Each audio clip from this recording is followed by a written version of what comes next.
പാലക്കാട് ചാലിശ്ശേരിയിൽ വാടക വീട് കേന്ദ്രീകരിച്ച് രാസലഹരി വിൽപ്പന നടത്തിയ 2 യുവാക്കൾ പോലീസ് പിടിയിൽ. ചാലിശ്ശേരി സ്വദേശി നിയാസ്, പരുതൂർ സ്വദേശി സെയ്തലവി എന്നിവരെയാണ് പിടികൂടിയത്. ഇവരിൽ നിന്ന് 69.9 ഗ്രാം MDMA-യും 3750 പാക്കറ്റ് ഹാൻസും കണ്ടെത്തി. സാജിദ് അജ്മൽ ചേരുന്നു. സാജിദ്, വിശദാംശം.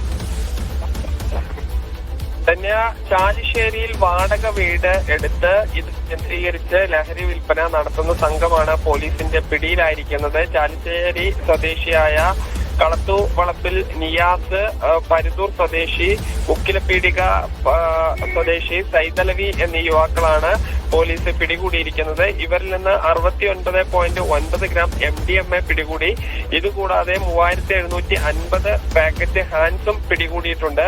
ഈ ആവശ്യക്കാർക്ക് ഈ ഹാൻസും MDMA-യും ഉൾപ്പെടെ എത്തിച്ച് നൽകാൻ വേണ്ടി മാത്രമാണ് ഇവർ ഈ വീട് എടുത്തിരുന്നത് എന്നാണ് പോലീസ് നൽകുന്ന വിവരം. ധന്യ.